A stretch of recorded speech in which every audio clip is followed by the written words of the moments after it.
Hi hello வணக்கம், welcome to Gaya3 vlogs. இன்றைக்கி நாம் என்ன செய்ய போகிறோன்னா முருங்கைக்கீரை தண்டோட ரசம். வாங்க எப்படி செய்யலான்னு பார்க்கலாம்.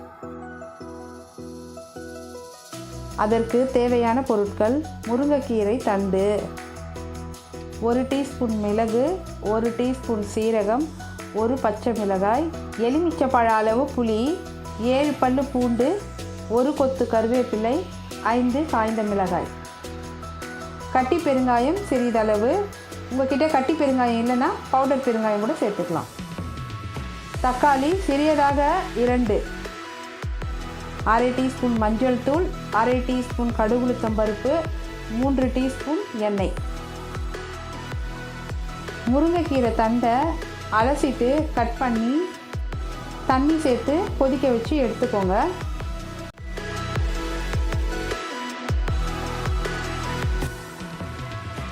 கொதிக்க வச்சு ஃபில்டர் பண்ண தண்ணியில் புளியை கரைச்சி எடுத்துக்கோங்க.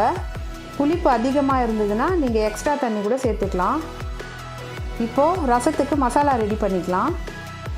1 பச்சை மிளகா, 1 காஞ்ச மிளகா, மிளகு சீரகம், கொஞ்சம் கருவேப்பிலை, பூண்டு சேர்த்து அரைச்சி எடுத்துக்கோங்க. இப்போது அடுப்பை ஆன் பண்ணிவிட்டு ரசத்தை தாளிச்சிக்கலாம். எண்ணெய் ஊற்றிட்டு கடுகுளுத்தம் பருப்பு சேர்த்துக்கோங்க. கடுகு பொரிஞ்சதுக்கப்புறம் காஞ்ச மிளகா சேர்த்துக்கோங்க.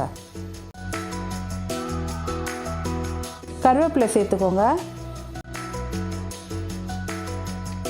மிளகு சீரக மசாலாவையும் சேர்த்துக்கோங்க.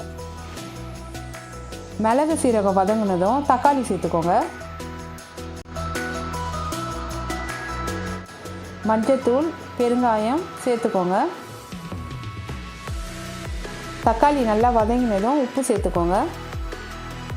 தக்காளி நல்லா மசிஞ்சதும் புளி கரைச்சி வச்ச தண்ணியை சேர்த்துக்கோங்க. பச்சை கருவேப்பிலையை நல்லா கசக்கிட்டு அதில் இருக்க தக்காளி காஞ்ச மிளகாவையும் பிசைஞ்சு விட்டுருங்க. கடைசியாக கொஞ்சம் பெருங்காயம் சேர்த்துக்கோங்க. உப்பு பத்தலைன்னா உப்பும் சேர்த்துக்கோங்க.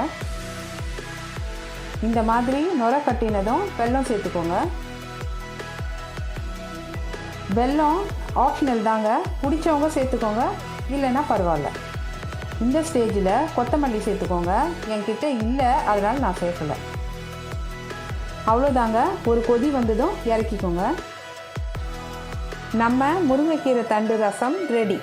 Okay friends, signing off Gaya3 vlogs.